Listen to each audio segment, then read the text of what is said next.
Now let's begin the show today with the interview I had with property developer, educationist, philanthropist, and the founder of the Art of Life Foundation, Chief Mrs. Taiwo, who is set to become an author. Yes, she's getting ready to launch her first book this February, titled My Mother's Daughter, and that is to mark her 70th birthday. Enjoy it. Call her jack of all trade and master of all. You may not be wrong, as Chief Mrs. Taiwo has proven over the years that achieving any set goal, no matter how daunting, can only be possible through dedication, hard work, and consistency.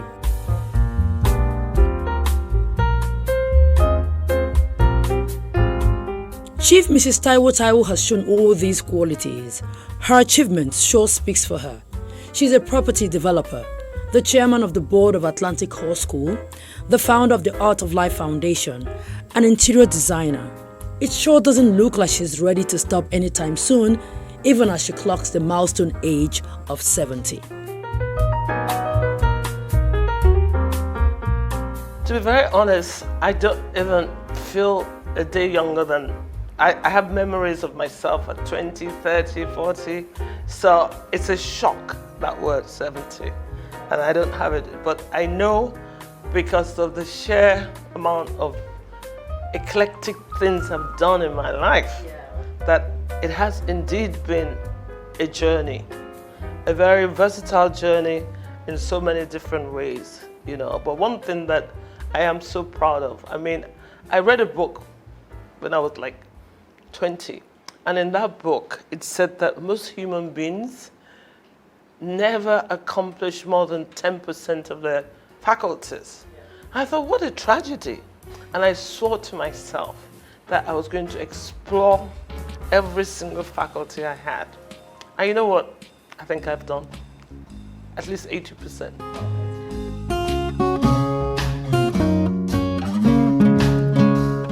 This journey started from somewhere.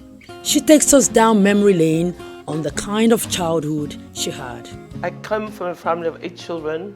I'm a twin, and I was always someone I could get lost by just staring at things and imagining things, And I think I've always had a little bit of mischievous, and vivaciousness.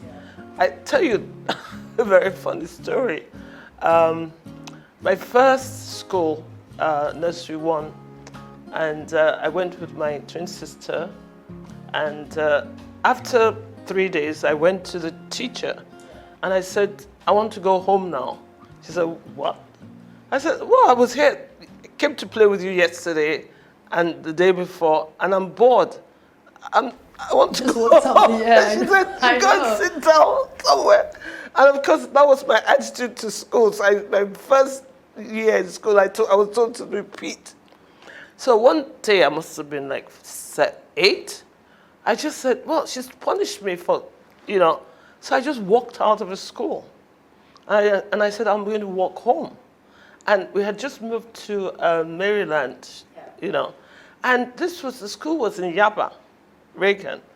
And I had no sense of fear, walking down Ikorodu Road.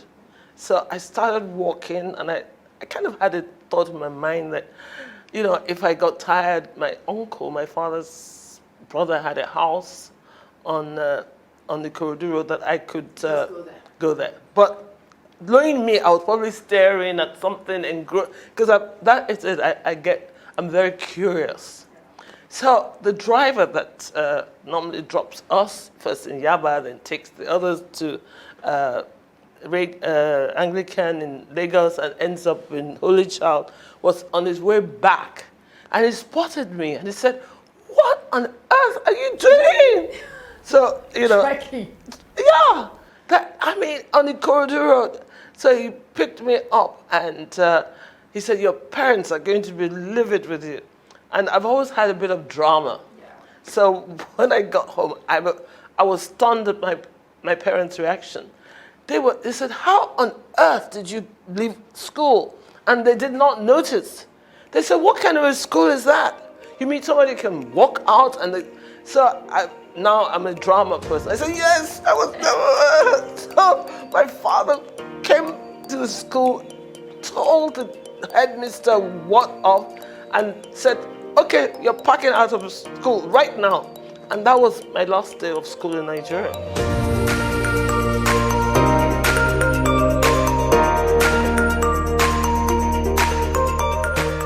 An apple truly doesn't fall far from the tree.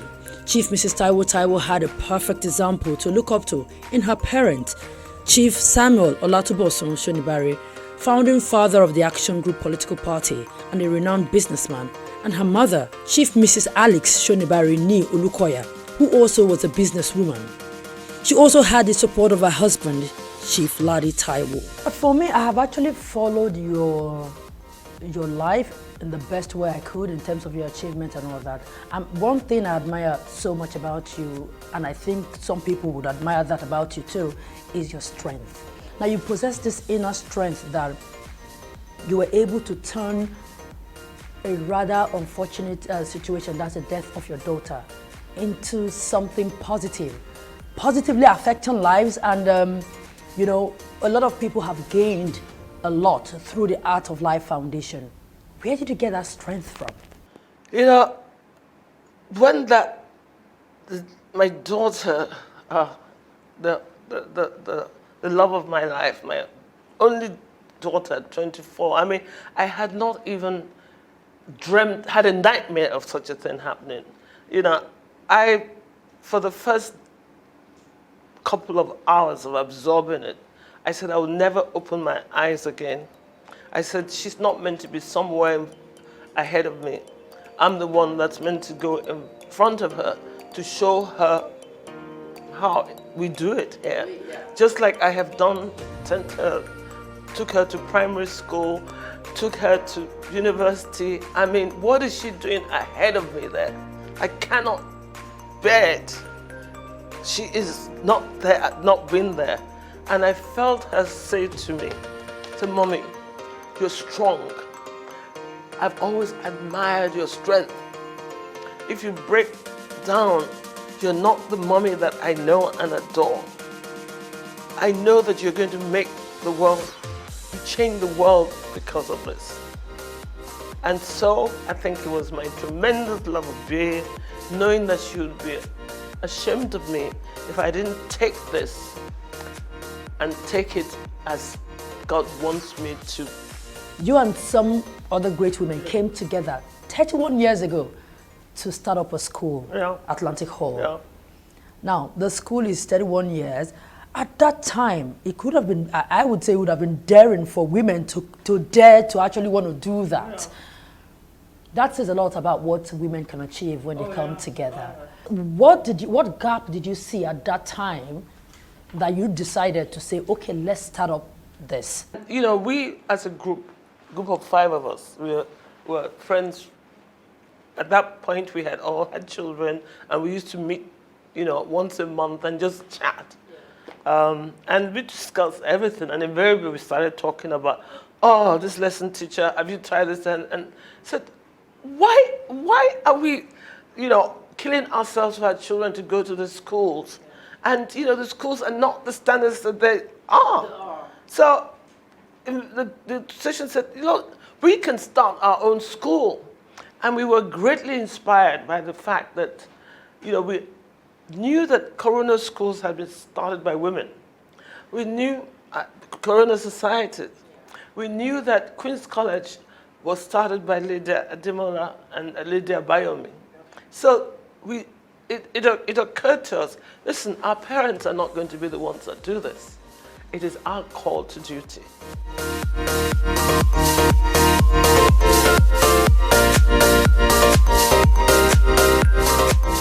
The quest to achieve even more has always been her driving force. There is no stopping her, even at 70. My mother's daughter started as a homage to my mother. I had this compelling need to tell her story. And as I proceeded, it became clear that in so doing, so very much of my life was inextricably linked to her. I could not have achieved or even dared to embark on so many of the gutsy initiatives I have done throughout my adult life.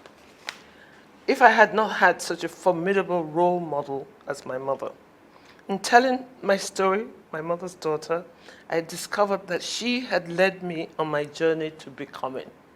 Okay. Now, you are a property developer, an educator, an activist, a philanthropist, and now you're adding another feather to your cap as an author. Yeah.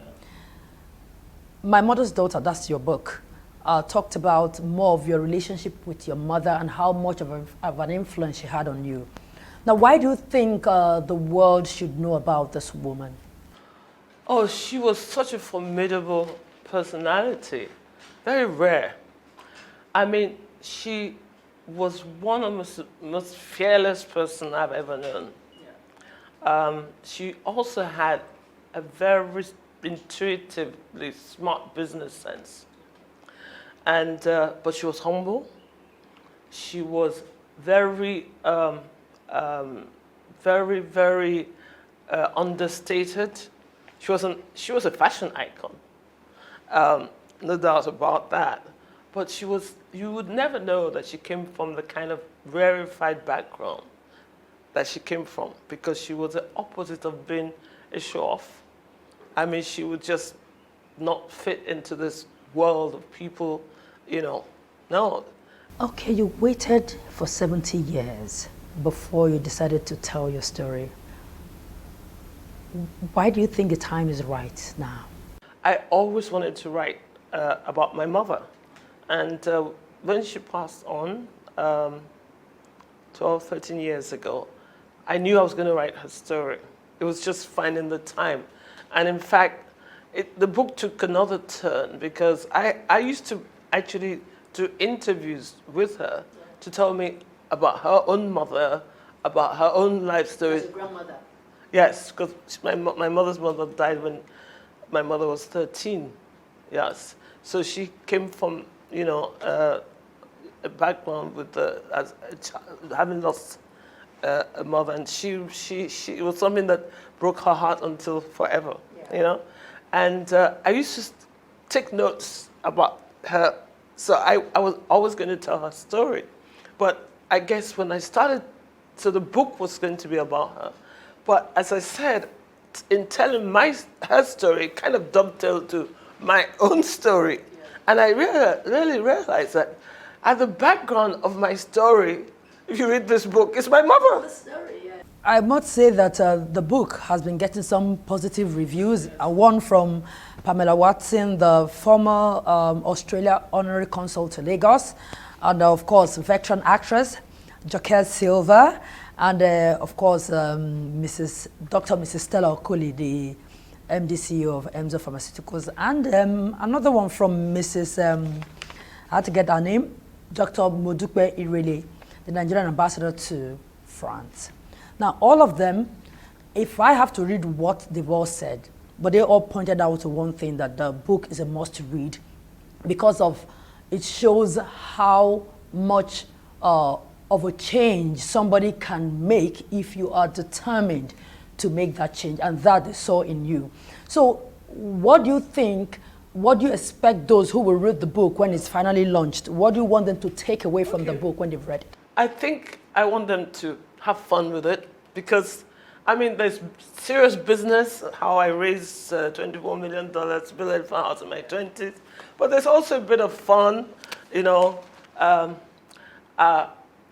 adventure of a lifetime, traveling across Europe, when we were teenagers.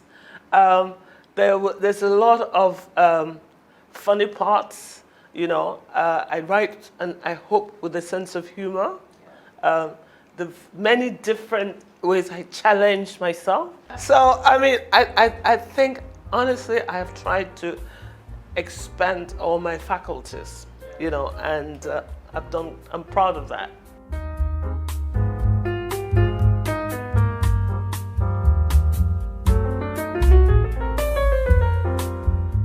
She wants her readers to take away huge lessons that will surely be a guide in their quest to achieving their dreams. Now, when you look back at all you have achieved, what would you say it's the greatest? I would say, let me put it this way, the most difficult, I would say, was Lagos Island Millennium Group on the Environment. In the 80s and 90s, Lagos Island witnessed a total collapse of law and order and dilapidation of its infrastructure. And the only word was exodus. And I guess Elephant House was a baby that I had built, but I witnessed it, you know. All the tenants fled. I think, again, my moment of enough is enough was when I was coming to work one day and I saw that a street just behind us, that rubbish dump had been placed there. And the next day I saw that cows were grazing on the rubbish dump, Savage Lane. 4 weeks later, I couldn't pass it anymore because the rubbish dump had become a mountain. And then some pig rearers had brought pigs to graze there. Big, and they had become fatter and fatter. And I thought to myself, Taiwo, can you imagine that you have a visitor, business visitor, an expatriate, and he comes to your office and he's seen you abroad and he thinks that you're obeying and sophisticated and he does not know that you live amongst pigs.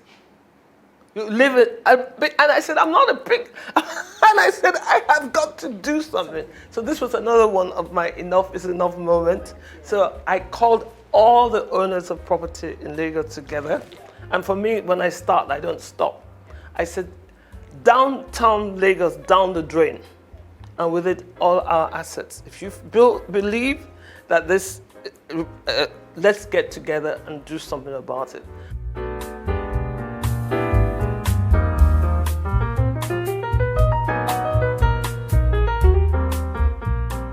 Looking back on all she has achieved, Chief Mrs. Taiwo says she's a fulfilled woman at 70. I would say so. I can genuinely say that I'm proud of myself. My story is interesting. I'm proud that I said I was going to write a book, and my God, I did it. and I didn't have a ghostwriter. I was tempted to, and you know, that is another sense of, you know, I did it. And you know, when we were all told in March that we had to stay at home because of this COVID, I said, okay, this is the time for me to finish this book. So, I mean, of course, now we're all used to having Zoom meetings all over the world, but it gave me the opportunity to sit down and finish the book. So I didn't waste that time doing nothing but, in fact, a whole lot of things. But yes, I would say that I'm fulfilled.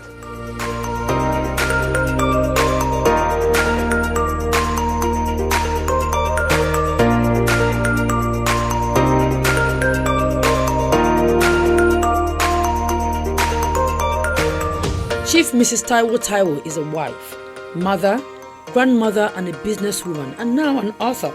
Her book, My Mother's Daughter, will launch on the 16th of February 2021.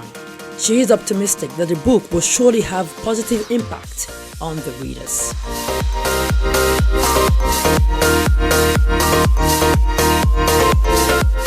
Congratulations to her as she turns 70 and for her new book. Now we'll continue the program after this break. Join us again.